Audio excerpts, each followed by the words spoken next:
Bonjour chers internautes, vous qui nous suivez de partout à travers le monde, ici en République démocratique du Congo, aux États-Unis, en Europe, partout dans l'Afrique. Aujourd'hui, nous avons reçu pour vous Papa Robert Koumou, cadre de l'UDPS, avec qui nous allons discuter pas mal de sujets d'actualité, notamment concernant la problématique de la nomination du Premier ministre et aussi l'installation du bureau définitif du Parlement qui a causé la dislocation entre les députés de l'opposition et ceux de la majorité, mais aussi le retour, le meeting, voulais-je dire, de Lamouka pour demain dimanche, le retour aussi de Martin Fayoulou, le rapatriement du corps d'Étienne Tshisekedi. Ce sont là des sujets et aussi les bilans des 100 jours du programme d'urgence du président de la République, Félix Antoine Tshisekedi. Papa Robert, bonjour. Bonjour, messieurs les journalistes. Est-ce qu'aujourd'hui, vous avez suivi avec moi ce qui s'est passé au Parlement? L'installation du bureau définitif a causé pas mal de problèmes. D'ailleurs, il y a eu division entre les députés de l'opposition et ceux de CACH et FCC. Qu'en dites-vous? Qu'en pensez-vous? Est-ce qu'ils ont tort ou ils ont raison? Moi, je suis Robert Koumou. Je suis cofondateur de l'UDPS. Nous sommes engagés.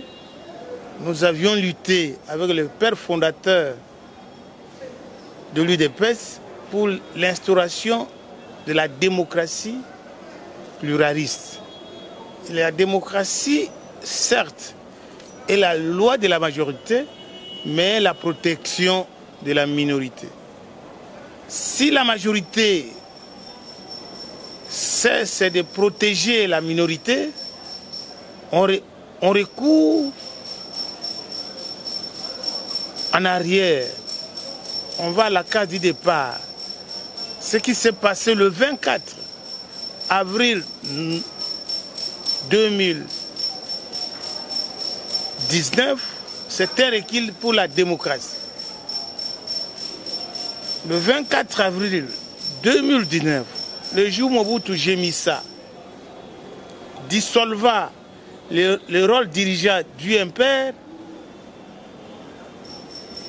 nous entrions dans la voie du principe de démocratie.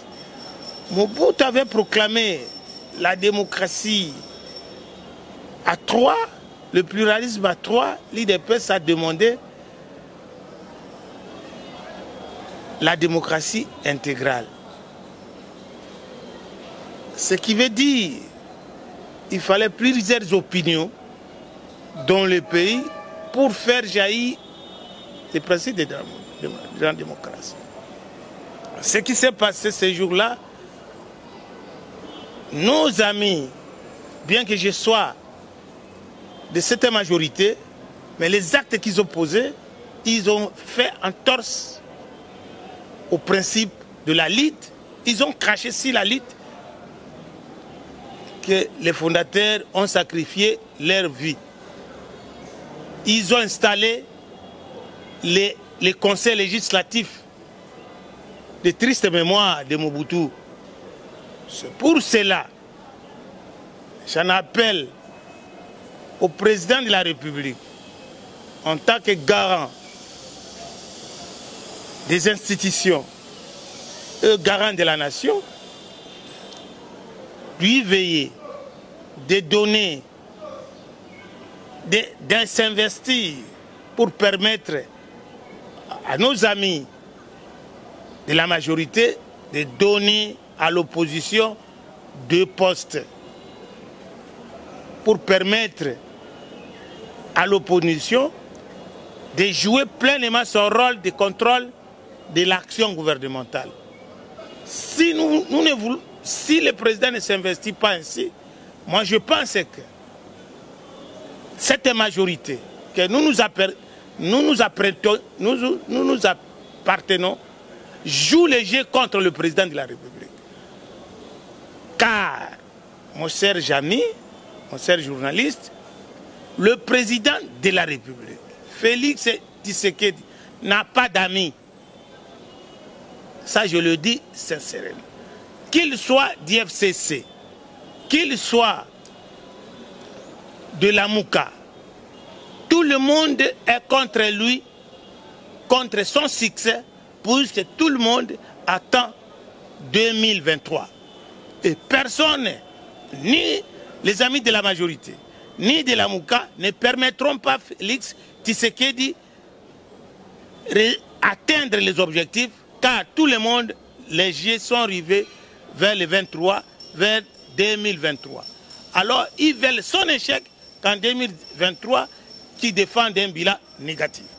Alors, il doit faire attention, le président de la République doit faire attention, même nos négociateurs qui sont allés justement pour chercher leur poste et non pour protéger la démocratie dont nos pères fondateurs ont sacrifié leur vie.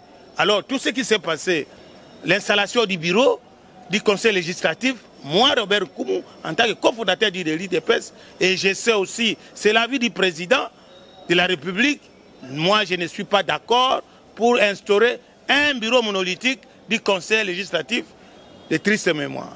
Alors, c'est le même problème, voulais-je dire, que les amis de FCC, en partenariat, c'est-à-dire en coalition avec le cash, qui pose aussi un problème. Il y a un problème du Premier ministre que le président doit nommer, mais il y a toujours ça tarde. Qu'est-ce qui bloque? Il y a notamment le président du FCC avait proposé, Kabila a proposé un nom et Félix a refusé. Vous ne pensez pas que ce ne sont pas les têtes que lui propose que Félix n'attend pas, ou soit il y a d'autres choses qui se cachent derrière? Qu'est-ce qui pose le problème? Pourquoi pas on n'a pas un Premier ministre jusqu'à présent? Mais c'est les journalistes. Quand bien même le président de la République nommait un Premier ministre, juste après son investiture, il jouerait quel rôle? Puisqu'il doit être investi par le Parlement, l'Assemblée nationale. À peine l'Assemblée nationale vient de mettre son bureau du Conseil législatif. Ce n'est qu'après cette semaine, puisque c'est hier, où ce bureau du Conseil législatif est entré en possession de la gestion de l'Assemblée nationale. Maintenant, la procédure sera comment? Le bureau va convoquer la plénière pour faire adopter l'ordre du jour. Après avoir adopté l'ordre du jour, il va mettre les commissions permanentes, les groupes parlementaires, ainsi de suite. Et à ce moment après, même si le président nomme un Premier ministre aujourd'hui, doit attendre ce processus. Ce ne sera qu'après que le Parlement soit constitué avec les commissions, avec tout cela, et le Premier ministre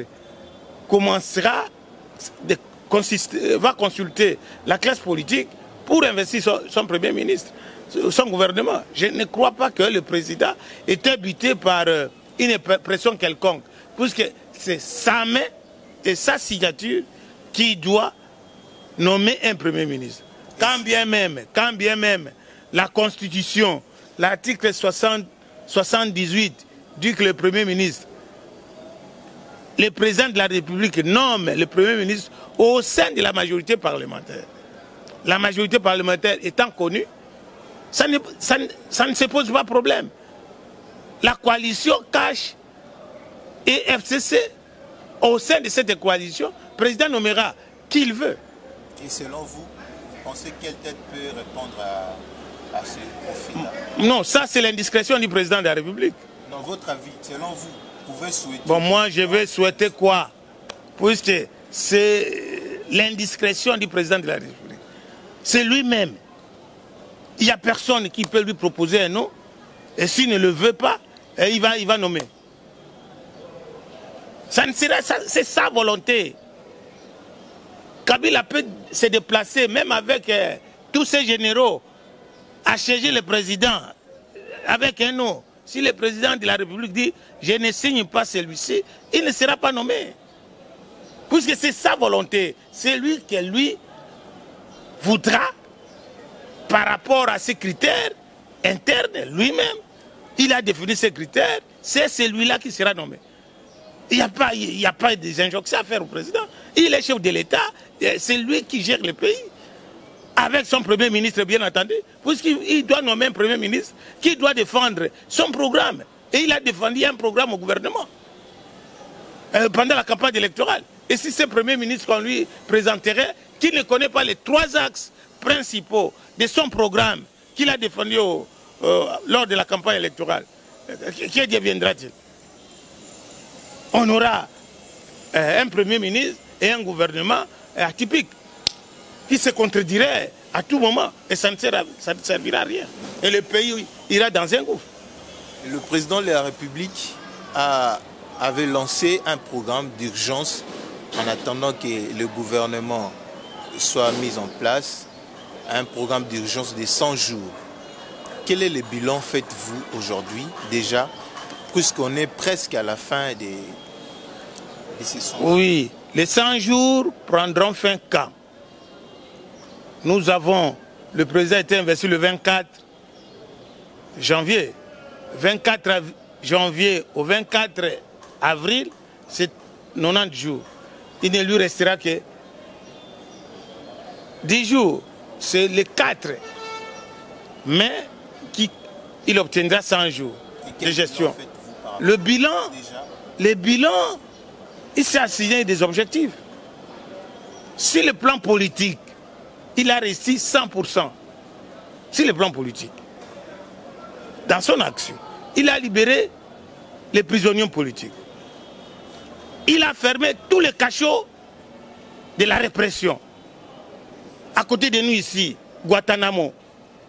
Vous connaissez là où c'est tout Guantanamo? Où on cachait les gens dans un coffre là, un bouquet de calèves fermé. Ici à côté, ancien UZB. Vous connaissez Guantanamo? Cet immeuble qui était la banque. Et Kabila a dissous la banque et il a mis Guantanamo. Là où les gens restaient dans un cachot pendant des mois sans être jugés. Maintenant, c'est fermé. Des miapes, des tristes mémoires fermées. 3 aides fermées. Tous les cachots fermés. Et tous les prisonniers politiques fermés. Libérés. Et alors, à l'étranger, les Moïse Katumbi, le président de Kamel, RCD Kamel, c'est qui Namouissi, doivent rentrer, ils ont leur passeport, ils doivent rentrer. Sur le plan politique, il a gagné 100%. Sur le plan de la corruption, il y a des ministres, des intouchables qui sont en prison pour avoir dilapidé le bien de l'État. La lutte contre la corruption, il a gagné. Et maintenant, si le plan sécuritaire, bien qu'il y a des postes de résistance, il a fait le Katanga, il a fait l'est du pays, là où il y a les postes de résistance. Nous pensons que, bien que la MONUSCO veut partir, mais le président a pesé de son poids pour que la RDC soit parmi les 8 pays africains qui doivent combattre le terrorisme. Et vous verrez des jours qui viennent, il y aura l'Africom ici. Et le siège d'Africom sera à l'est. Vous connaissez l'Africom? L'Africom, c'est le commandement américain en Afrique. Alors, ces militaires seront ici pour neutraliser tous ces groupes armés à l'est du pays. Je pense que d'ici 3 semaines, il n'y aura plus rien. Et si le plan social, mais les choses, vous n'êtes pas, vous aviez attendu ce matin, les carburants baissés. Ce sont des mesures incitatives, les 100 jours. Mais les gens meurent de faim. Mais mourir de faim, ce n'est pas à 100 jours qu'on peut créer les emplois. Le revenu, on trouve le revenu quand il y a du travail, dans les 100 jours, il ne peut pas créer emploi dans les 100 jours. Hein? Maintenant, il a mis des conditions sécuritaires propices, il combat la corruption, hein? La fraude fiscale. Il y aura dans quelques moments le retour avec la Banque mondiale, va garantir les investissements et on aura des emplois. Puisque vous saluez l'arrivée d'Africom, donc vous êtes content que la MONUSCO parte? Non, non, non, non, non, non, non, non, non, non, non. Nous, à l'IDPS, nous avions dit que la MONUSCO avait sa mission. Ni t'étais la MONUSCO, les pays seraient divisés. Et la MONUSCO, les Nations Unies, ont travaillé pour unifier notre pays. Vous savez que nous n'avions pas une armée. Et c'est la MONUSCO qui s'est battue pour faire cette armée, quand bien même c'est une milice des individus, mais des poches résiduaires d'une armée républicaine existent. C'est la MONUSCO qui a fait ce travail. Donc nous saluons le travail. Alors, nous, à l'IDPS, nous n'avions pas voulu que la MONUSCO quitte. Nous avions préféré qu'il reste là jusqu'aux élections. Malgré les coupes budgétaires, les États-Unis d'Amérique ayant décidé ainsi pour retirer ses fonds, pour ne pas soutenir les actions des Nations Unies, dont la MONUSCO est victime puisqu'on a coupé le budget. Alors, ni était cela, la MONUSCO devrait rester aussi longtemps possible pour permettre au président d'asseoir l'impérium, pour lui permettre aussi de faire la mise en place de l'armée et de la police et des services de sécurité, car c'est là où se situe le problème de la gestion du pays. Mais à quand les retours du corps des Sphinx de Limete? Oui, tous les moyens sont réunis pour que ce corps rentre au pays, soit rapatrié. Vous savez, le 1er février 2017, quand nous apprîmes le décès du président du parti, Étienne Tshisekedi, c'est moi, Robert Koum, qui déclara